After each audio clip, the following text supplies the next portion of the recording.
So, analytics, how and why you're making a mess of it and ruining your analysts' lives.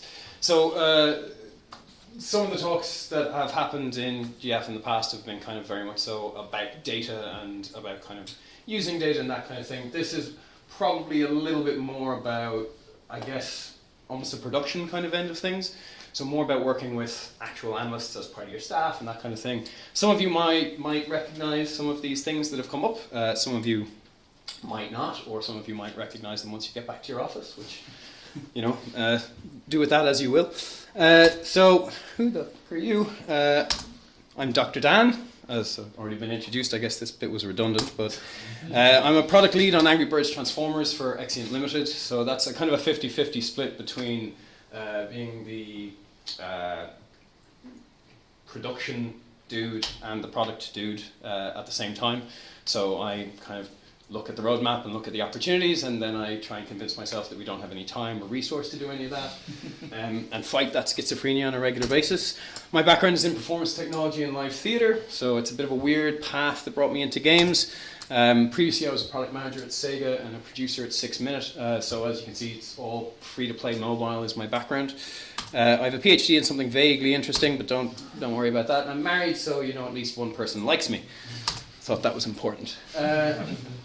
So the talk is going to be about kind of people, process, and tools. We're going to go through under these three headings, and it's with data from real analysts.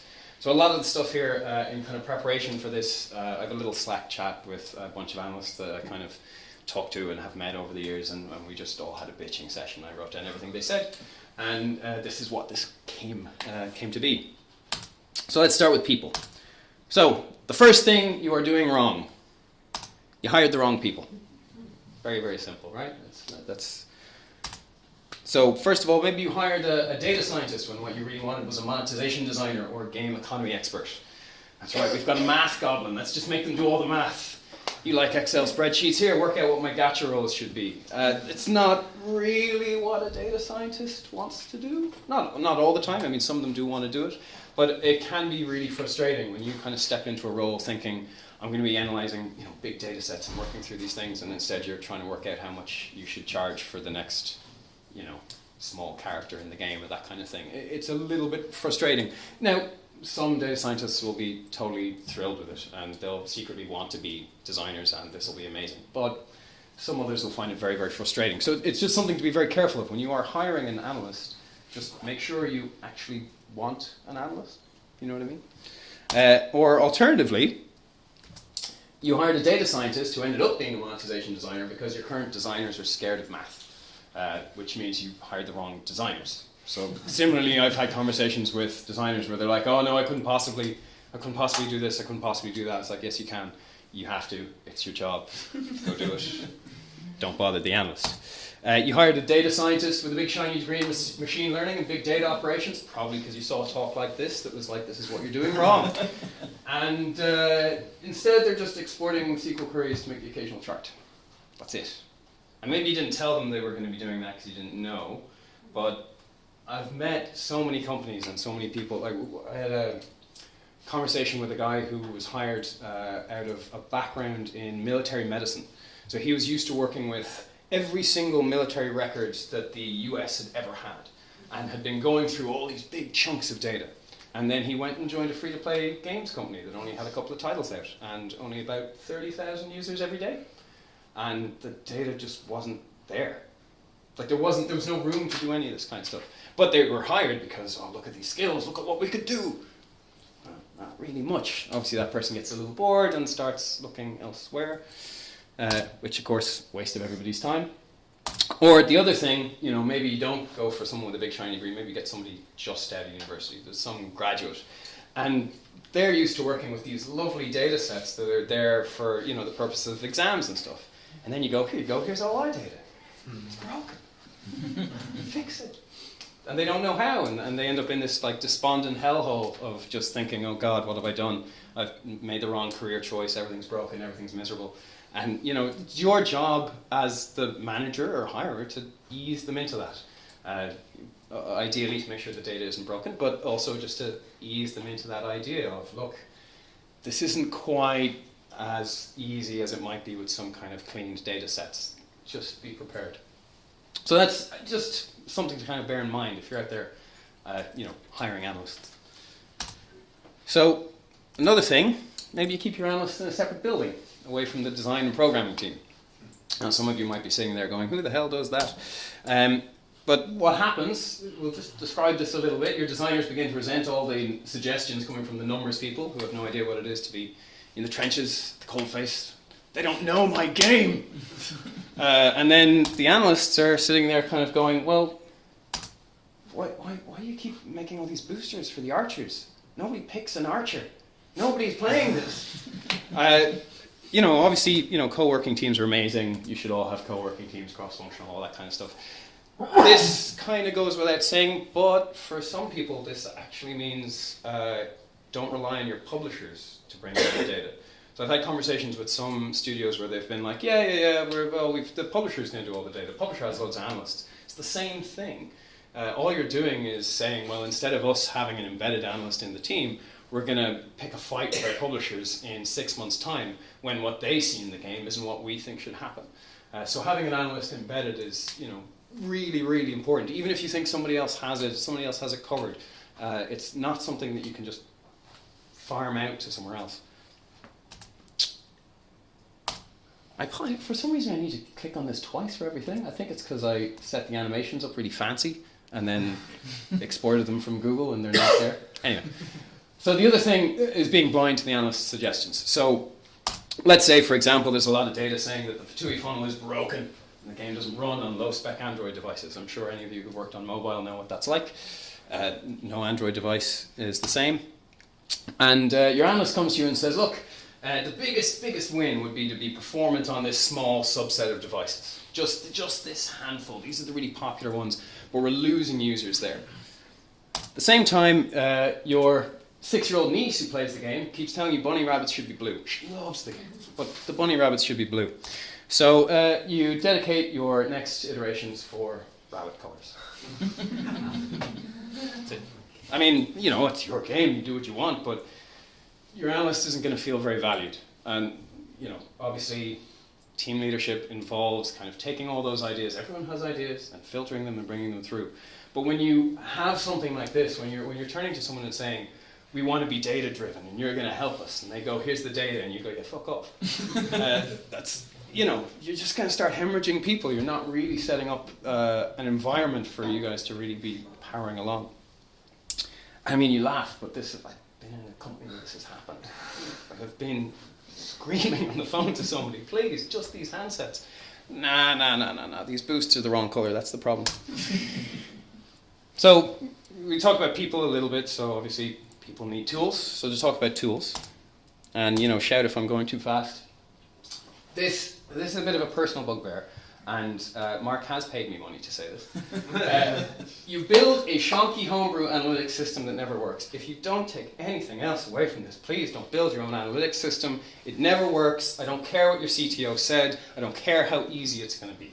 All right? And some of the reasons, one, your programmers will hate you and your analyst. So you hired a bunch of programmers to design games. They're all hungry for interesting problems, and they want to design games, they want to design live software that people are using. They don't want to spend their time reading through all the documentation for Amazon's S3 bucket because for some reason some bit of the pipeline is broken. Similarly, your analyst is going to hate your programmers because it's broken all the time. You need to kind of constantly be maintaining whatever kind of pipeline that you have. This was the thing that came up the most. When I was talking into the Slack group, I was like, what kind of things have you come up with? It's like, I hate that we have our own system. I hate that it's always broken. I hate that I can't get anyone's attention to get it fixed. It is the number one thing. Your investors, obviously, they're going to hate you and your bad data, right? So, where it shows up is in the bottom line. You're looking at all this stuff going on. You're like, oh, wow, players are loving the game. Brilliant. Oh, you're double counting every purchase. oh no, I didn't catch that because I rolled it myself, and it's not great. And the guy who I hired to originally roll it isn't here anymore, so I don't know why it's not great. And then of course, your bank manager will be indifferent to your suffering. I'm not going to give a shit, right? It's like, oh, you rolled your own, great, yeah. I mean, really, if you have good investors, they should be asking you, why don't you take something off the shelf? I mean, there are other things other than Delta DNA out there, of course. But at this stage, like, the market is mature enough that there are enough options that you don't need to be spinning up your own servers, spinning up your own collectors. Maybe you want to do something with your own ETL process, maybe.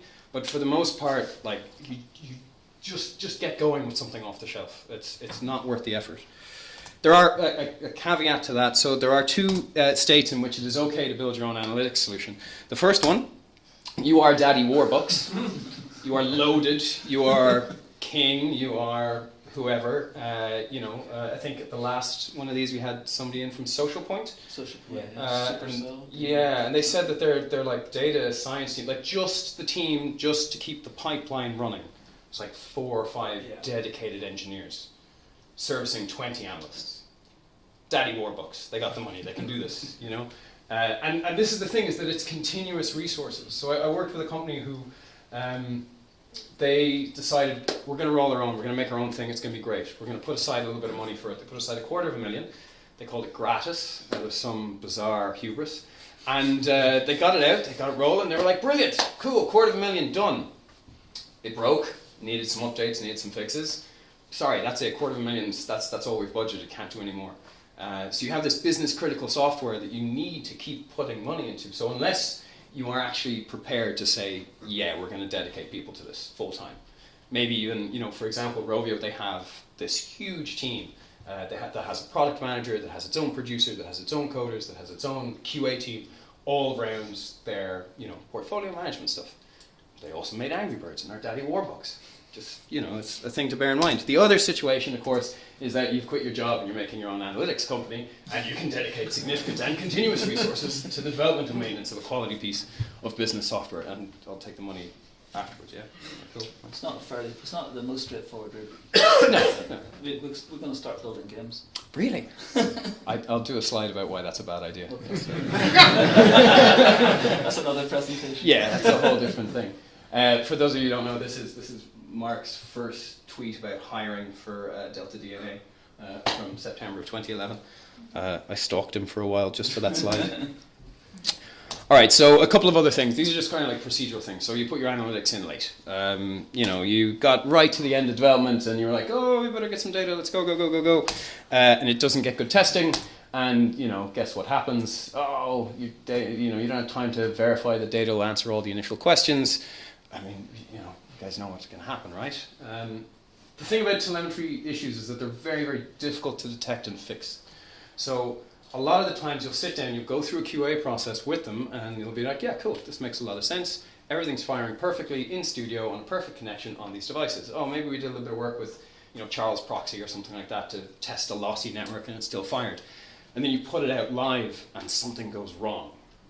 So if you're doing this at the last minute, and then something goes wrong when you put it out live, which will happen, you're suddenly fighting against this tide of rushed, hacky code that went in at 2 a.m. during crunch or whatever, and then this real-world problem that telemetry just doesn't always fire correctly, and it just takes graft to really get in there, really kind of dig in and find out, okay, what is it that's actually failing?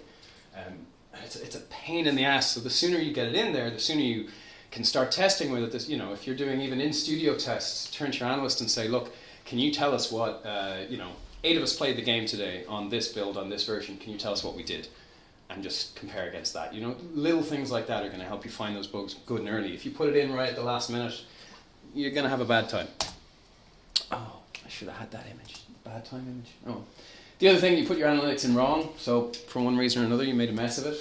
The data isn't firing correctly, and every day that goes by you're adding useless data to your database, which can actually damage the stuff that you have. Make what little data that you're getting worthless. I see some nods, so I presume I'm preaching to the choir. This is another thing that actually happens, if this thing will do what it's meant to. One day, your analyst presents you with a data table that includes an entry being populated by the words to do. This was on a game that had 1 million DAU. And we had a data table that was being filled with the words to do. And that was costing money, you know, there's the server space for that. You know, this is what they're going to ask. You know, you know, what have you done? And then you take too long to fix it, right? So it's in there, it's pumping out trash into your servers, and then you release something and something changes in your game. You have this great moment, suddenly, I don't know, your ARPed out sees a 10% lift, your retention jumps, and you're like, brilliant, what did we do? The analyst goes, I don't know. I can't tell you. It's all trash. Because your last 2 releases, you were like, no. Pink rabbits, that's what we need, not the actual fixed data. So it's just something to bear in mind that when something goes wrong, you know, all of the data that you get is only relevant in context. No single point is actually really that useful. You need to see all around to kind of get a sense of it. So if you take too long to actually fix any analytics problems, if you don't prioritize them, you're going to have, you know, just a load of trash, and it's not going to be that useful. How am I doing? Too fast? Too slow? Okay, good, cool. So, process. It's the next bit. So this kind of overlaps a little bit with tools. There's kind of a bit of a in and out for this, you know. So some stuff I might be repeating myself a little, but this is, it's not really anything to do with analytics, but you ignore your analyst and product teams, please, for some measure of sanity and prioritization in favor of making an Apple Watch, Apple TV, AORKit, Google Chrome, whatever, because you know a guy who knows a guy who knows a guy who totally got featuring just because they did this thing. Don't do this. Nothing to do with analytics, just don't do it. Everyone hates it. Your analysts and product guys will especially hate it because they're the people who will run the numbers on, you know, how much time and money it costs to do it, rather than the fact that maybe you might get featuring. It's just not. That's the other thing. This was just a diatribe. I'm sorry. So nobody trusts your data. This is something to do not necessarily with just your analyst, but with the rest of your team.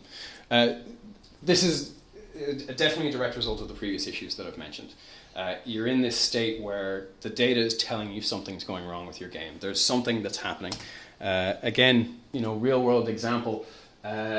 Nobody is collecting the rewards in the game. So there's a game that I was working on that, you know, I won't name names to protect the guilty, but basically you would do the core loop. At the end of the core loop, you'd get a reward. That reward would go to an inbox.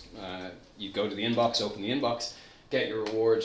Great, progress in the game. There's, you know, XP and soft currency and hard currency and all those kind of things that you expect. And our data was showing us that 95% of users after the first time user experience weren't doing that. So they'd finish the thing, they'd see the little box, the box go up in the corner, they wouldn't go to the thing in the corner to open it. Nobody believed us. No, surely people can't be that stupid. 3 months went by of digging through all of the data and trying to be like, no, it's not that the analytics are broken. No, it's not that the analytics are broken. Look, here's all the other things that are right. And when we finally actually got to fix it, we saw like a 3 or 4% bump in our day 7 retention. It was such a massive change. And like, you know, some of you guys who've been working in games will know how hard it is to really move the needle on late stage retention. And this was as simple as just moving where the reward was given. I think it maybe took like a week's worth of work. And we lost God knows how much money just because we were sitting there going, oh no, I don't trust the data. I don't trust the data. And that comes from, you know, it comes from a bunch of places. It's not just that you have unreliable tools because you rolled your own. It's not just that you're rarely checking the results of changes. It's also management's attitude. This was a studio that, you know, somebody said to my face, what do we need product people for? You know, I was making games back in the 80s on the Atari and I didn't need product people then. You know, that when that's the attitude of the management, you're not really going to expect a kind of engagement with data, right? So, you know, if you guys are in that kind of position of, you know, hiring or managing or leading a project, your attitude will really influence the rest of the team and how much they trust data and how interested they are in it. So it's just something to kind of really bear in mind. The other thing, again, this is kind of like a management process thing, is that you stop taking responsibility for making tough calls just because data exists. You know, it's this kind of thing of like, oh, well, we could do this, we could do that. look, in the absence of any good data, you still need to make a call. You can't just say, oh, well, we'll do another A/B test or whatever. You can't just sit on the fence and say, oh, how can we test this? How can we test this? How can we test this? Sometimes you've tested stuff to exhaustion, and you do actually need to make a call.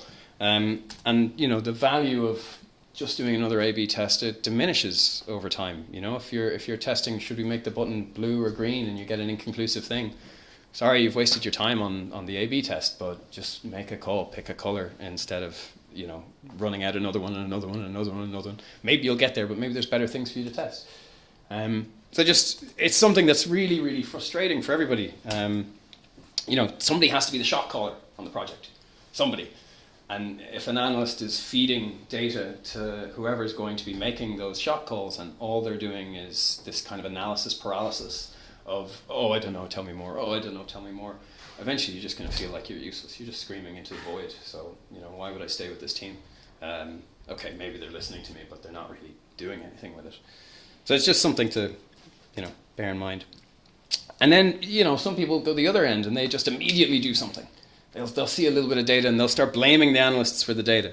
You'll end up with this like, oh, we did this, and this, and we changed something, and then something further down the line fell apart, or something in some other part of the game didn't work.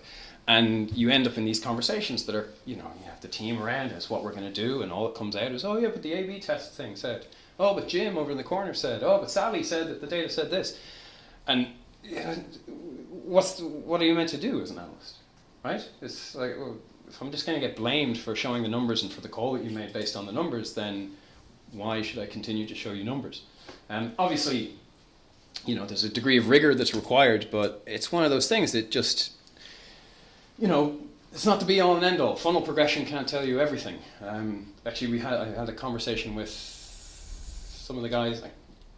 Hello. We had a conversation about quantitative versus qualitative data just there, about like how you can be looking at a funnel thing and going, oh, well, there's a problem here maybe, but it's not going to give you enough information. You should supplement that information with user tests. You should supplement it with, in some cases, your own experience and gut.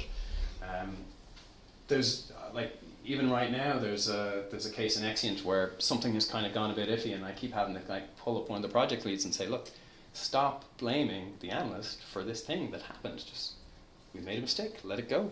And next time, let's be a little bit more rigorous. And then this is kind of a repeat about my previous point of being blind to suggestions, but this is where you ask an analyst big questions and you ignore the answers. So you have an idea for a feature. You ask the analyst for some vital question to prove that you're right. After badgering your analytics team for hours on some vital question, they prove you are absolutely wrong. And you guys know what's going to come next, right? You promptly ignore the answers and you do what you're going to do anyway. Why do I bother saying anything? Oh yeah, hi, yeah, actually no, I am looking for a job. Yeah, cool. So in kind of summary, know what you need from a potential hire. So have a good think about what it is your analyst is actually going to be doing. Be sound. Just don't be an asshole. I know it's hard sometimes, but just don't roll your own. Again, just please don't roll your own. I know somebody somewhere is thinking, oh, but it's so easy. We'll just use Google Firebase and we'll do our own collector thing, and then we'll put everything into BigQuery, and then we can just set everybody up with a SQL connection. It'll be fine. We'll put everything on DataGrip. It'll be great. Don't do it. If your CTO is telling you that, don't listen to them. Listen to them about everything else, just not this bit. Test early and often. I don't need to really say that much, really.